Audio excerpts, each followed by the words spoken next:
Miss Gabaglita! With Tita Cora and Kapitana Sisa. Same pero iba! We are number 106.7 Energy FM. Pangga, wag mong sabihin radyo. Sabihin mo! Yan! At syempre kami pa rin po ng mga nagbabalik ka, diba, na nakakaloka. Hello, bakit?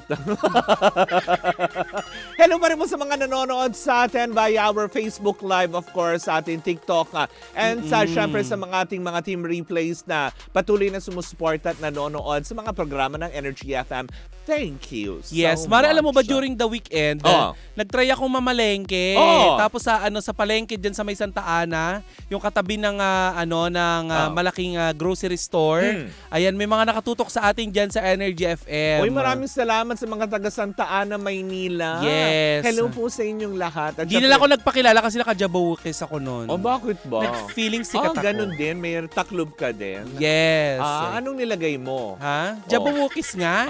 Taray. Yung plastic na gano'n. Oo, kaso hanggang dyan hindi ka siya. Nagmukhang face mask. Hanggang dito lang.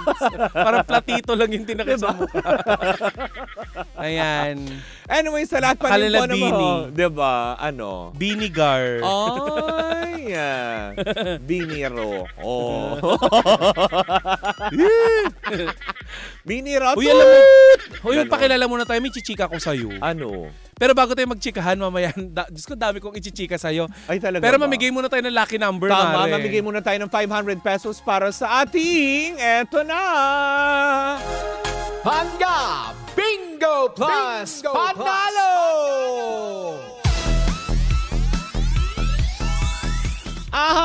Ngayong araw na ito ay mamimigay din tayo matapos ang long weekend for sure. Ubus ng inyong mga budget pero iniisip kayo lagi ng Bingo Plus, diba? Yes. Gusto nila maging masaya kayo to the highest level ng bongga na kahit napakadaming kalat all alam over naming the places. yung iba sa inyo ay hambog. Oo, diba? Na piniling magbakasyon kahit walang budget. Inutang, ganyan. Oo. Diba yung mga ganong aspeto. Alam naming nag-loan up kayo. Wow. Kaya para mabayaran nyo yan, eto ang ibibigay namin sa inyo. Tama, diba? Tumutok ka lang dahil 500 pesos ang pwede mong mapanalunan na sakaling tumapat sa programang Baklitas. Ang roletang paikutin ni Kuya Chico mamayang gabi. Paano yung pag-ikot? Ganon.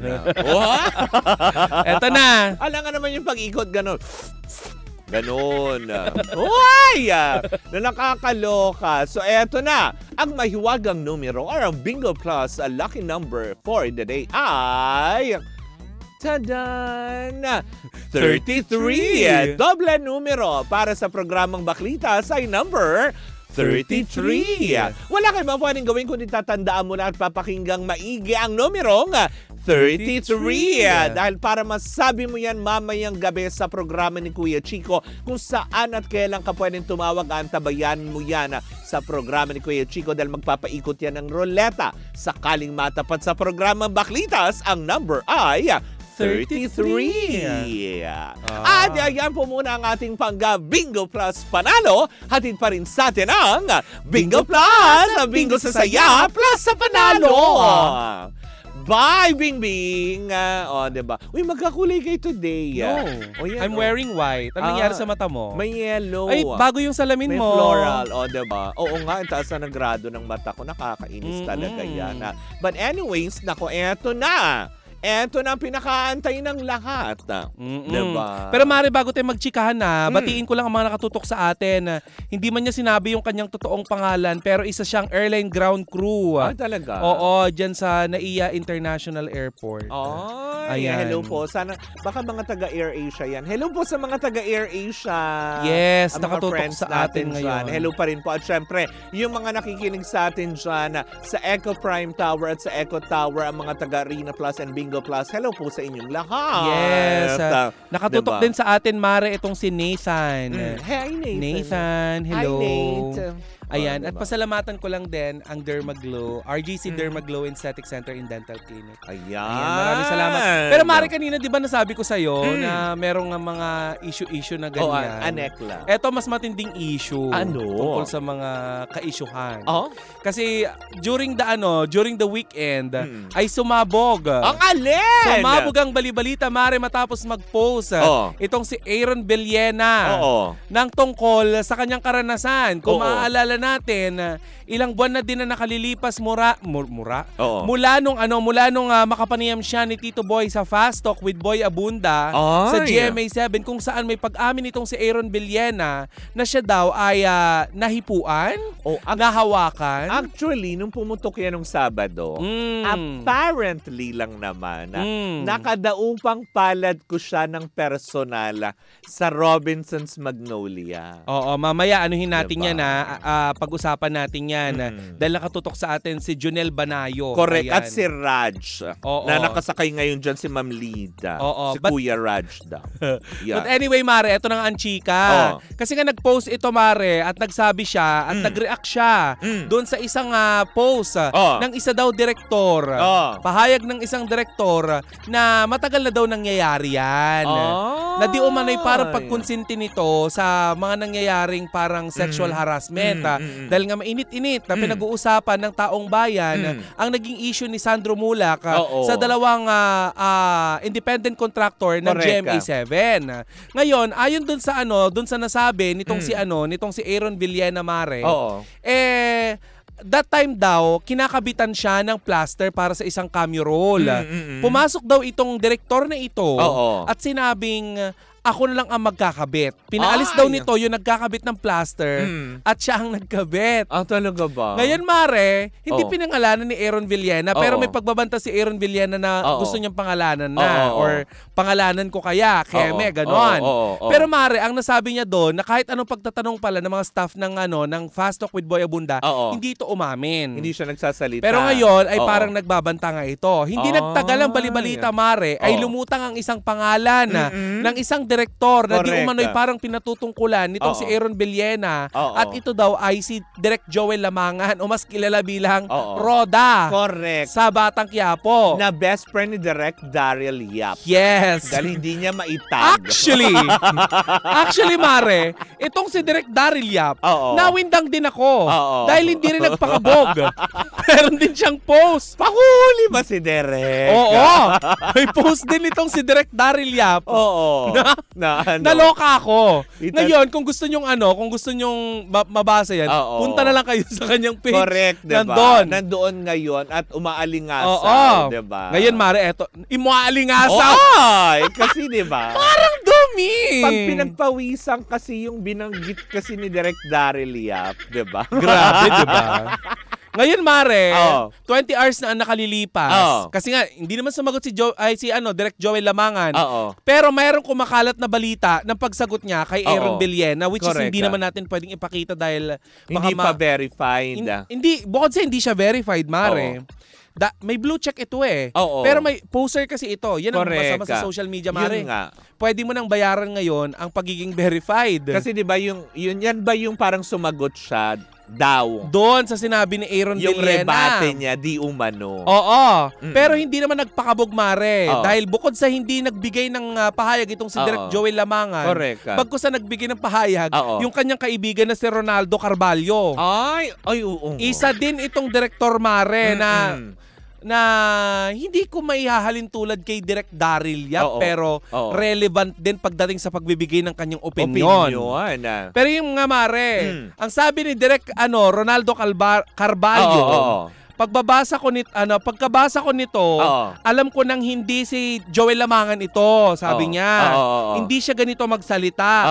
Ngayon, ito nakakaloka. So parang pinagtatanggol niya nga na. Yes. Okay. Sabi ni Ronaldo Carvalho, hindi para patulan yung starlet na ito. Ay! Tinawag niyang starlet. Nakakaloka yun. Ngayon, Mara, syempre napaisip ako. Oo. Sabi ko, sino kayang starlet na ito? Oo. Papangalanan niya kaya? Sa mga sunod kong nabasa, eto na. Oo. Sabi niya, obvious namang isa siyang nakiki-ride on dahil sa kaso ni Sandro Mulak. Correct. Magtigil ka, Aaron Villena. Ay! Ni-name drop niya, Mare. Talaga ba? Oo.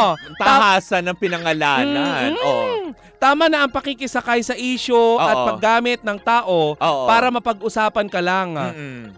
Diyos ko, Mare. And we unquote to that, quote and quote po na nanggaling yan kanino? Ronaldo Carvalho, Mare. Ronaldo Calvario mismo. Oo, siya mismo. Sa Ang account niya nagsabi. mismo. Nakapost mismo Diba? yan. Siya po mismo yung nag-post at nagpangalan kay Aaron Villena. Ngayon, Mare, naloloka ang mga Oo. taong bayan. Bakit? Kasi nga, Mare, naglulutangan na daw yung mga taong naharas, nakaramdam ng ganito. Yun nga nagbukas talaga. Hindi mo masasabi na ito ay, alam mo yun, hindi natin pwedeng sabihin na maganda yung nangyari Pero yung pagkakataon na marami na pala din na nanahimik before, na inakala kasi nila, kung totoo man yung sinasabi, nakalakaran na ito sa showbiz, diba? Na maputol. Diba? Itong binibigay naming opinion ay hindi pag-verify or pagkondina. Hindi pagkundina kay Direk Joel Oo, Lamangan dahil totoo wala naman. pa namang pag-amin, di ba? Wala. Kay Direk Joel Lamangan at wala din pagtanggi itong si Direk Joel Lamangan. Pero ang nakakaloka lang nito, Mare, kasi yung mga nagtatag kay Direk Joel Lamangan, alam mo, mag-ingat-ingat po tayo. Correct. Ang mga paratang na hindi pa naman natin napapatunayan ay pwedeng pwedeng manganak ng kaliwat ka ng kaso. Correct, diba? Ma-cyber libel kayo dyan. Ang alam ko lang kasi dito, nabasa ko lang din na parang si Nay Lolit din kasi, parang wala siyang kinalaman dito sa kaso, pero nagbigay lang siya ng pahayag. Eto ba yung may pahayag din si Direk Joel Lamangan na naawa siya doon sa dalawang kinasuhan dahil kilala niya ng personal. Yes. 'Di ba? Na talagang mababait, 'di ba? Pero yung kasi yun talaga nang galing na doon lang talagang sumagot din si Nay Lolit na medyo parang doon nga siya medyo na kumbaga parang uma-agree kay Direk Joel. Alam mo, Mare, eto may mga nakausap ako mga taga-produksyon. Hindi ko napapangalanan at babagitin kung anong mga network. Iisa lang ang sinabi nila. Parang hindi naman daw magagawa nung dalawa yun. Diba? Hindi ko alam kung saan nanggagaling, pero ang pagkakakilala ng mga nasa production talaga dito sa dalawa. Correct. Hindi sa pinagtatanggol po namin ito po ay nakalap lang din namin. Correct. Tsaka kumbaga parang ito ay binabalanse natin na may mga talaga nagagalit doon sa idea na kung totoo man na may ginawa hindi maganda kay Sandro Mulak. Pero yung idea rin naman na giving them the benefit of the doubt na for the longest time, kasi diba 15 years yung iba nagtatrabaho, why now na may nagrereklamo? Yes. Diba? Eto nga, Mare, kaugnay ng balita na yan, Mare, nabalitaan natin na pagkatapos pala ng pagdinig sa Senado, ay nagtungo itong si Gerald Santos sa opisina ng controversial din na si Senator Jinggoy Estrada. Na sinabihan ng, hindi porkit senador ka. Tama. Viral po kayo, Sen. Correct, diba? Diba? Ayun nga, binigyan ng abogado itong si Gerald Santos upang maipaglaban niya. Kilala ko yung babaeng yun. Talaga? Nasa daw yun, Office of the Mayor. Hindi naman totally. Pero yun ang sabi niya kasi na-interview siya ng press meron siya talagang kakayanan para magsalita kung ano yung tama. Diba? Naloka ako doon. Diba? Mabuhay ka, Ma'am Pia. Yun lang masasabi ko. Siya ba yun? Oo. Diba? Na nakakaloka. Kayo po pala yun, Ma'am Pia. Hello po. Yan. Hello tapos, naloka ako. But anyway, pumunta siya. Pumunta siya doon sa opisina ni Senator. At binigyan siya ng abogado upang maipaglaban niya yung gusto niyang ipaglaban. So tinutulungan nga nitong si Senator Jinggoy Estrada itong mga artista. Kasi nga binabalikan siya ng mga taong bayan. O kung alam mo na talaga, kasi nabanggit niya doon sa hearing na alam mo na talaga may ganyang kalakaran dati pa at gusto maputol. Bakit hindi mo pa pinaglaban yan? Dahil artista ka at nandiyan ka na sa Senado, dati pa man din. Dapat sila yung mga unang nagsulong pala niya bilang mga senador, no? Dahil artista sila, lalo si Senator Robin Padilla. Dapat yan yung, ilan yung mga artista? Kasi di ba, bago Bong sila, Revilla. Senator Bong Revilla, Senator Lito Lapid. Ilan yung mga artista na napabilang na dyan? Si Senator Risa, nag-artista din yan dati, di ba? Talaga ba? Oo! Nag-showbiz din si Senator Risa. Oo. Talaga ba? At saka si ano? Pinanggigigilan ni BP Sara. Isang kaibigan. Mababasa niyan sa libro. Magkano yung 10 million? Oo, diba? Pinagtatalon-talunan nila. Pero sabi nga daw nila, diba? diba? Sabi nga ng isang kilala din na na announcer na itago natin sa pangalan. Sino? Chacha. Wag daw natin pagtuunan yung 10 milyon. Sa bagay. Kasi bakit nakalimutan natin yung 90 billion funds ng PhilHealth, diba? Ang laki, ano? Na nakakaloka. Diba sabi nga nila may napag-uusapan nga na, billion, grabe billion yung kinalimutan mga diba? mga politika na pinag-uusapan. Kasi Mari, di ba may napapabalita ka makailan lamang na sumusobra-sobra daw yung budget ng PhilHealth. Kaya parang nagsasuggest itong si gusto nitong si Ralph Recto na ilagay sa pagpapagawa sa sa mga Skyway, mga ganon. Totoo. Nakakaloka, Which diba? is may mga nananawagan na gusto nila. Bakit hindi, kung PhilHealth, diba? Kung health, Skyway sa health talaga. Bakit hindi gumawa ng mga Hindi. hospital? Bonggahan mo na lang yung yung pondo. O, di ba pondohan mo na lang yung mga yung covered ng benefit ng mga diba? Member ng PhilHealth. Maraming taong bayan na humihingi ng mga guarantee letters sa mga kung ano lalayo pa ba ako si Gandang Kara? Diba? Yung mga ganong aspeto. Kasi may mga nangangailangan. Bakit hindi doon ipuhos? Diba? Para talagang walang bayaran kaya yung dami ating nang mga kababayan. gigigil. Nakakaloka. Hindi totoo naman. Kasi diba, pagtuunan natin yung 10 million pesos over doon sa billion. Ang daming issue, Mare. No? Biruin mo, nakadikit na ngayon ang politika talaga sa showbiz. Dahil may mga showbiz, na tayo Correct. mga artist na tayo sa loob ng Senado. Officials, diba? Pero hindi, yun nga lang. Sana may makaisip, no, bilang mga artista na ngayon ay senador na, isulong niyo yung batas na to na magpoprotekta sa mga kapwa niyo artista nang sa gayon ay may protection sila kung sakaling dumating man yung araw na may ganito ulit. Hindi yung pagiging in-hit. Diba? Why? Hindi ka magiging parang for the pusa po kayo dyan. At hindi ka manonood ng Netflix. Hindi ka manonood ng K-drama. Diba? Nanonood ka ng K-drama tapos nag-online swirl. Mare, ang tao, ang ginagamit yata is fertile. Pero tama ba ako? Correct me if I'm wrong. So, tao, diba? Fertilization. Diba, fertile? Wow, ang tawag fertilization. Yata, diba? Tapos kapag in-hit, aso o pusa. Kasi doon diba, sa hayop ko lang alam ginagamit diba? Sa hayop. Yung mga tumatawag, alam mo yun Yung mga tumatawag pala sa akin ngayon, piling nyo pala hayop ako. Tuwag-tuwa naman kasi ako. Kasi diba, inhit daw si Kapitan na Sisa. Yung mga nanonood na tinatawag akong inhit, hayop pala yung tingin nyo sa akin. Hayop kayo. Pero yun nga, balik tayo sa root cause ng lahat ng pinag-uusapan natin. Diba? Hanggang ngayon ay hindi pa rin naglalabas ng opisyal na pahayag itong si Direk Joel Lamangan. Correct. At si Aaron Villena naman ay hindi pa sinusundan yung kanyang post sa Facebook. Hindi naman nila siguro susundan yun. Kasi diba gaya nga na sinabi ko sa'yo, bago ko mabasa yung pagputok ng mga issue na yan. Ano napag-usapan nyo? Hindi kami nag-usap. Nasalubong ko siya. Si Aaron Villena? Oo, nandun siya nagsushoot with GMA7. Saan? Sa Robinson's Magnolia. Yung may mga hawak silang mga puppies. Napadaan lang naman akong pa ganun. Kaya sabi ko nga, kung alam ko lang at nabalita ko kaagad, dapat sinatgan interview mo na lang. na ako doon kaagad, diba? Kaya lang syempre busy rin tayo. Alam mo yun. Pag tayo naglalayag, wai tayong keber. Naglalayag? Diba? Ano ka, barko? Syempre, hindi. Vinta, gano. Nagpapadala sa hangin. At pinalakpakan mo pa yung sarili mo sa pagiging bintang makire. Diba? Well, alam mo yun, hindi pa diyan matatapos yan, Mare, naniniwala. Hindi talaga dahil nagsanga-sanga na. Si Alice Guo, wala na. Oo, diba? Nakakaloka. Finding Alice na tayo. Diba? Anong chapter kaya ng Oo. libro? 'Di ba? Ang mga Nakakaloka. pangyayari kaya na nangyayari ngayon, Oo. yan ang gawin nating libro. Mahanap kaya natin ang kasagutan yan Next sa chapter or episode sa- ay ano yun? Yung librong kaibigan. Oo, Yun. kaibigan. Wala.